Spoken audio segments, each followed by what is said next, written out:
नमस्कार, एक बार फिर से आपका बहुत बहुत स्वागत करते हैं, अभिनंदन करते हैं। और गेम समझिए में एक साल जब इस सरकार का हो गया, उसके बाद क्या परिस्थितियां हैं, क्या हुए एक साल में, और अब एक साल के बाद क्या कुछ होने वाला है, इन सारी संभावनाओं पर आपकी भी जिज्ञासा होगी कि कुछ जानें, कुछ समझें, या इतने दिनों जो हुआ कितने वादे पूरा हुए, इस बीच में क्या एक दूसरे के साथ हुआ। इन सारे सवालों के अलावे और भी कई सवाल हैं, और सवालों का जवाब आप ढूंढने जब निकलेंगे तो आपको सबसे पहले नज़र आएगा कि क्या लालू प्रसाद के राजनीति की प्रकृति यही थी। क्या लालू प्रसाद इसी तरह के राजनीति करने के लिए जाने जाते थे कि अफसर उनके मंत्रियों को घर बैठने के लिए मजबूर कर दे। कहा तो ये जाता था कि लालू प्रसाद अफसरों से खैनी बना के खाते थे, सामने बैठे रहते थे अफसर की मजाल नहीं होती थी कुछ कहें। और वही छोड़ दीजिए ना, उनके मातहत को भी इतना अधिकार था कि वो सरकारी सेवकों से काम अपना करा ले। वही लालू प्रसाद आज पूरी तरह से बदल गए हैं, उनकी राजनीति बदल गई है, उनकी प्रकृति बदल गई है। लेकिन इस बदलाव में सबसे बड़ी बात यह है कि वो सत्ता में बरकरार है। 2015 में जब वो सत्ता में आए थे तो उनकी ठसक भी वही थी और प्रकृति भी राजनीति की वही थी। लालू प्रसाद को देख करके ऐसा नहीं लगता था कि वो 10 साल सत्ता से बाहर रह करके आए और इतना तेजी से ग्रो करने लगे, फिर से एक बार बिहार में वही सत्ता स्थापित करने लगे जो 15 साल पहले, जिसको लेकर के नीतीश कुमार ने ये जंगल राज कहा था। और उसी नीतीश कुमार के साथ आकर के लालू प्रसाद ने ये स्थापित कराया, नीतीश कुमार से ही कहवाया कि ये सुशासन की सरकार है।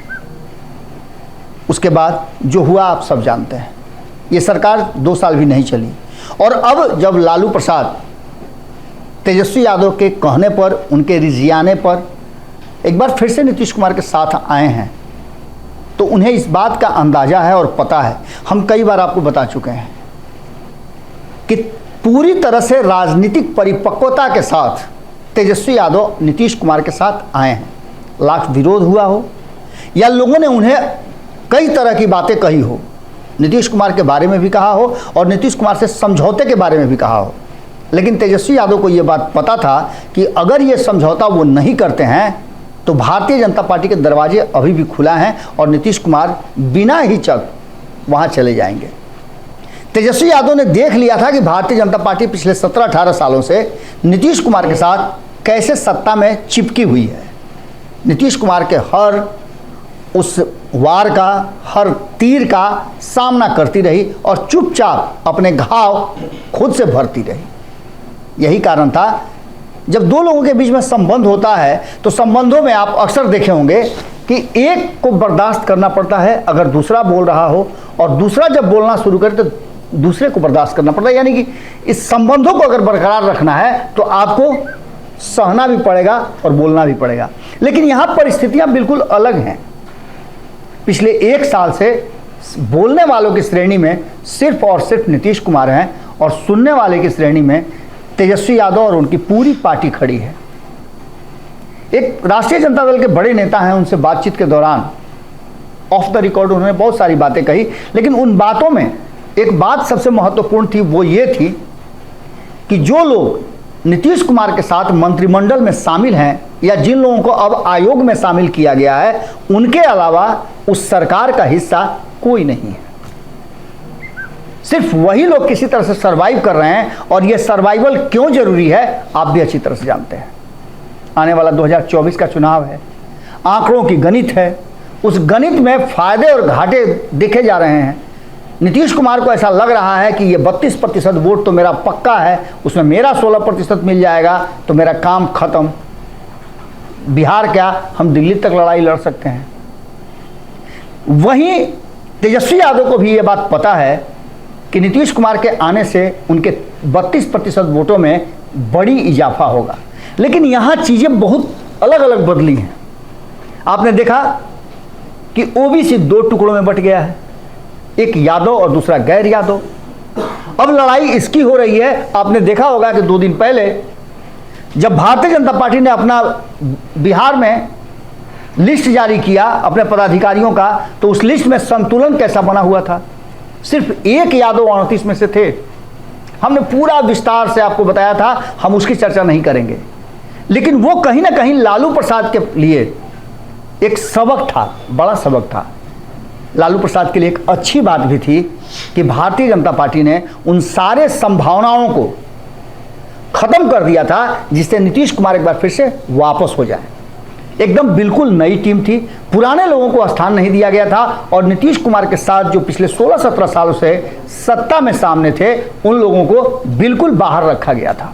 एक ऐसी टीम बनाई गई थी जिसमें सम्राट चौधरी से शुरू कीजिए और अंतिम पायदान तक, कार्यालय सचिव तक अगर आप आते हैं तो वो सारे नीतीश कुमार के कट्टर विरोधियों में से हैं।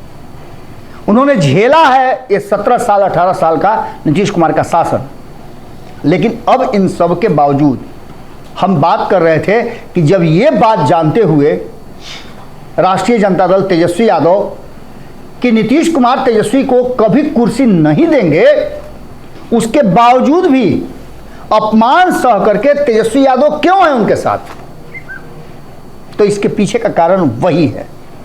इस कारण के पीछे दो और बातें इसमें जुड़ जाती हैं। पहली तो ये कि भारतीय जनता पार्टी ने एक उदाहरण प्रस्तुत किया नीतीश कुमार के साथ सत्ता में साझेदारी करने का, और तेजस्वी यादव ने इसे एडॉप्ट कर लिया कि अगर नीतीश कुमार के साथ सत्ता में भागीदारी रहना है, नहीं मिले मुख्यमंत्री की कुर्सी, लेकिन सत्ता में हैं और एक लंबे समय के बाद सत्ता में आने का सुख और दुख क्या होता है आप अच्छी तरह से जानते हैं। सत्ता आज के लिए सेवा का नहीं बल्कि अपने लिए सुविधा उपलब्ध करने का साधन बन गया है, और ये बात अच्छी तरह से सभी जानते हैं। और इसमें सबसे बड़ी बात है कि इस एक साल की उपलब्धि पर जब चर्चा कीजिए, एक दिन पहले ही जब प्रदेश अध्यक्ष राष्ट्रीय जनता दल के उनसे चर्चा हो रही थी, आपने देखा होगा कि हमारे रिपोर्टर ने उनका बयान भी लिया है। उन बयानों में उनकी टीस साफ नजर आ रही थी। उनको इस बात की टीस थी कि वो नीतीश कुमार के साथ सत्ता में दूसरे नंबर के हैं, जबकि पार्टी के रूप में और विधायकों के रूप में पहले नंबर पे हैं। उनको इस बात का दर्द हो रहा था कि अगर वो खुद सत्ता में आए होते तो बिहार की तस्वीर और तकदीर दोनों बदलते। उनको इस बात का दर्द हो रहा था कि 10 लाख लोगों को सरकारी नौकरी देने का वादा था, वो पूरा नहीं कर पा रहे हैं।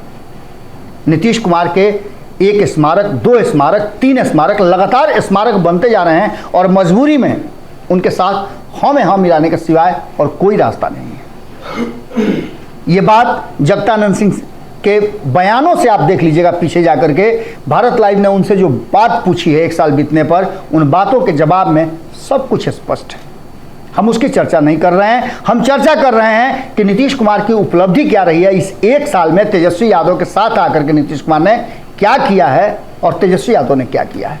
तो सबसे बड़ी उपलब्धि अगर देख लें तो नीतीश कुमार ने इन 1 सालों में गैर भाजपाई दलों को एकजुट करने में एक बड़ी भूमिका निभाई है।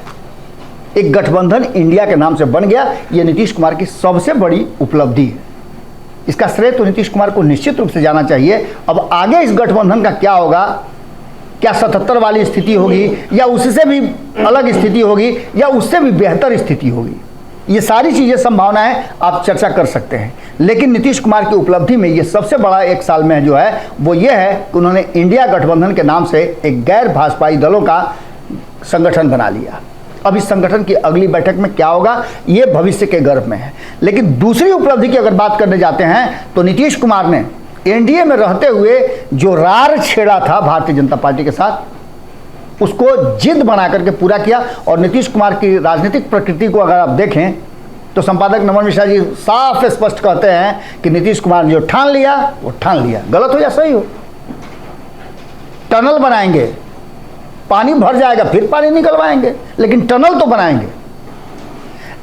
ऐसी कई ऐसी बातें हैं। शराबबंदी को लेकर के देख लीजिए, उसकी चर्चा हम आगे करेंगे। लेकिन जातिगत जनगणना को लेकर के 11 दलों को लेकर प्रधानमंत्री के पास गए और ये उनकी जिद थी कि ये उनका एक नया शगुफा होगा जो 2024 और 25 में उनके लिए फ्रूटफुल होगा। कमेंट में कई लोगों ने लिखा है, मैंने देखा कई लोगों ने कमेंट में लिखा है कि सवर्णों को तब पता चलेगा जब ये गणना हो जाएगी, कितना भारी है, कितना कमजोर है, कितना प्रतिशत है, ये सब पता चलेगा। खैर, नीतीश कुमार के उपलब्धियों में आप जातीय गणना को रख सकते हैं। तो वहीं सदन में पूरी मजबूती के साथ भले ही राष्ट्रीय जनता दल थोड़ा सा दब करके थी, लेकिन जनता दल यूनाइटेड जो है वो पूरी मजबूती के साथ सदन में भारतीय जनता पार्टी का विरोध करती रही और भारतीय जनता पार्टी को मजबूर करती रही कि वो सदन से बाहर हो जाए और जो भी काम है वो कर ले। आपने देखा होगा कि इसमें बड़ी भूमिका सुनील सिंह की भी रही। भले ही वो राष्ट्रीय जनता दल की तरफ से थे, लेकिन वो सरकार का हिस्सा थे और उन्होंने विधान परिषद में तो एक तरफा कहा जाए तो उन्होंने बहस में भाग लिया और एक तरफा पूरे विपक्ष को कहीं ना कहीं एकदम लाजवाब कर दिया। तो एक उपलब्धि ये भी रही है, लेकिन इसके साथ साथ एक उपलब्धि ये और नीतीश कुमार की बड़ी रही है। इस उपलब्धि के पीछे कई ऐसी राज छुपे हुए हैं, जिसमें नीतीश कुमार का CCC छुपा हुआ है, नीतीश कुमार का सुशासन छुपा हुआ है, नीतीश कुमार का जो अब तक का 17 साल का ट्रैक रिकॉर्ड है वो छुपा हुआ है, सुशासन बाबू कहे जाते हैं वो छुपा हुआ है, ट्रांसफर और पोस्टिंग जो भी हुए हैं। अब ध्यान दीजिएगा, ट्रांसफर पोस्टिंग में भी किसके ट्रांसफर पोस्टिंग? जदयू के नहीं, जो RJD की तरफ से ट्रांसफर पोस्टिंग हुए हैं उसको भ्रष्टाचार बता करके नीतीश कुमार ने अपनी छवि सुधारने का काम किया है कि वो भ्रष्टाचार पर 0 टॉलरेंस रखते हैं। यहां भी कुर्बानी राष्ट्रीय जनता दल की हुई, लेकिन नीतीश कुमार के काम में से एक उपलब्धि यह भी जोड़ी जा सकती है कि नीतीश कुमार ने राष्ट्रीय जनता दल के साथ रह करके भी भ्रष्टाचार को होने नहीं दिया। इसके साथ साथ एक बात उन्होंने साफ कर दी, जो उपलब्धि सबसे बड़ी नीतीश कुमार की है वो ये है कि उन्होंने इस देश की जनता को, बिहार की जनता को ये साबित करने में, अपना पूरा का पूरा संदेश देने में सफलता प्राप्त कर ली कि वो किसी दबाव में नहीं रहते हैं। एक तरफ जहां भारतीय जनता पार्टी को उन्होंने 1 साल पहले छोड़ा था, वहीं 1 साल तक बिना दबाव के वो अपना शासन चलाते रहे। तो वहीं असफलता की अगर श्रेणियों में रखा जाए तो नीतीश कुमार की असफलता की श्रेणी में सबसे पहला होगा वो रोजगार। जिस रोजगार और नौकरी की चर्चा हुई थी, एक तरफ जब नीतीश कुमार के साथ तेजस्वी यादव आए थे तो इसी गांधी मैदान, पटना के गांधी मैदान के प्राचीर से नीतीश कुमार ने घोषणा किया था 10 लाख सरकारी नौकरी ही नहीं, 10 लाख रोजगार भी देंगे, यानी 20 लाख देंगे। इसमें अभी तक सफल नहीं हुए। खैर, सफल तो भारतीय जनता पार्टी भी नहीं हुई। 2 करोड़ लोगों को हर साल रोजगार दे रही थी, 9 साल हो गए, 18 करोड़ लोगों को कुछ नहीं मिला, उस पर जवाब भी नहीं है। चलिए, उसी रास्ते पर ये भी निकल गए। तो एक इनके असफलता में ये भी जुड़ा हुआ है। तो वहीं भ्रष्टाचार की बात करें तो नीतीश कुमार को ऐसा लगता है कि वो भ्रष्टाचार नहीं होने दे रहे हैं, लेकिन जिस तरह से अवैध संपत्ति बाहर निकल रही है, छापेमारी हो रही है, लोगों के घर से अकूत संपत्तियां मिल रही हैं, इन सारी बातों को लेकर के जो अधिकारी हैं वो इसमें लिप्त हैं, संलिप्तता उनकी उजागर हो रही है। ये नीतीश कुमार की असफलता की श्रेणी में निश्चित रूप से जाता है। तो वहीं कानून व्यवस्था की स्थिति को लेकर के जो नीतीश कुमार का कहना है कि सुशासन की सरकार है, कानून का राज है, कानून पूरी तरह से ध्वस्त नजर आ रहा है और एक बार फिर से अपराध बहुत बढ़े हैं। इतना ही नहीं, शराबबंदी नीतीश कुमार के लिए उनके गले का घेग बन गया है।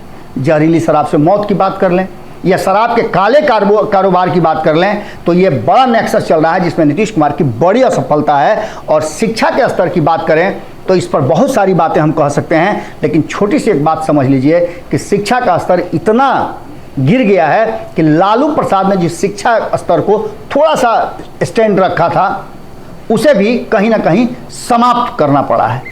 और इसी बात को लेकर के जब जगदानंद सिंह से हमारी बातचीत हो रही थी ऑफ द रिकॉर्ड, तो उन्होंने बड़ा खुल करके कहा कि ये जो व्यवस्था है 1 साल में सुधरने वाली नहीं है। पिछले 18 सालों से जो अव्यवस्थित हुआ है सब, उसे ठीक करने के लिए हमारे पास समय भी नहीं है, और अगर समय है भी तो हम अकेले नहीं हैं। यही वो दर्द है जो बार बार छलक रहा है। इस दर्द में दर्द ये भी छुपा हुआ था जब हम बातचीत कर रहे थे कि सुधाकर सिंह की आखिर सवर्णों की एक लाइन से, मान लीजिएगा, जो तेजस्वी यादव एक नया नेक्सस पैदा किए थे A to Z की, उसमें से सवर्णों की कैसे विदाई हो रही है और कैसे एक खास जाति को और खास वर्ग को इसमें टारगेट किया जा रहा है। और ये सब कुछ नीतीश कुमार के द्वारा किया जा रहा है, जिसमें सबसे पहला ग्रास बने सुधाकर सिंह, जो राजपूत समाज से आते थे। भूमिहार समाज से आते थे कार्तिक सिंह, वो भी बाहर हो गए। उसके बाद आलोक मेहता, जो कुशवाहा समाज से आते थे, जिससे नीतीश कुमार अभी खार खाए हुए हैं, वो भी बाहर हो गए। चंद्रशेखर बाहर होते होते रह गए। यादव थे, इसलिए उनको समझा बुझा करके रोक लिया गया कि भैया वोट बैंक है, बच जाओ, रुक जाओ। इन सारी बातों को लेकर के, चाहे कृषि की बात हो या फिर शिक्षा की, जो दो आपके धुरी हैं, इन दोनों धुरी पर सरकार असफल है। और ये 1 साल की असफलता नहीं है। जगताप बाबू ने सीधे तौर पे कहा है कि ये एक लंबे समय से चली आ रही हमारी असफलताओं की एक बड़ी स्मारक है, जिसको समाप्त करने के लिए हमें वक्त चाहिए और अकेला हमें डिसीजन करने का मौका चाहिए। आप समझ सकते हैं कि इस 1 साल में क्या कुछ हुआ है, कितने आंदोलन हुए, कितने लोगों को सड़कों पे पीटा गया, क्या हुआ, कितने लोगों को सफलता मिली, असफलता मिली, कितने परीक्षा सफलता से हुए और कितनी नौकरियां दे गई। ये सारी चीज़ें गुना भाग जोड़ घटाव करके रखा गया है। यही कारण है कि बार बार ये सवाल पूछा जा रहा है कि जब ये पता है कि नीतीश कुमार सीएम की कुर्सी नहीं देंगे तो फिर अपमान सह करके भी क्यों तेजस्वी यादव नीतीश कुमार के साथ सरकार का हिस्सा बने हुए हैं। अब इस बात को लेकर के जवाब इसका आप देंगे आपको, लेकिन उसके लिए हमें भी थोड़ा वक्त चाहिए। आज गेम समझिए में हम यही विदा लेते हैं। बाकी की खबरें भारत लाइव पे लगातार जारी रहेंगी। बहुत बहुत धन्यवाद, नमस्कार। अगर ये वीडियो पसंद आई और वह बिहार के राजनीति और बिहारियत से सरोकार रखेनी तो सब्सक्राइब बटन दबा के चैनल के सब्सक्राइब कर ली। ओजे एगो घंटी बा, ओकरा बटन दबा देला से कुल सटीक और मारक खबर रुआ मुफ्त में मिल जाई। अगर रुआ पत्रकारिता के हमनी के नया प्रयोग में सहयोग कर चाहतानी तो ज्वाइन बटन दबा दी। पेटीएम नंबर नोट कर ली 9386816700। धन्यवाद।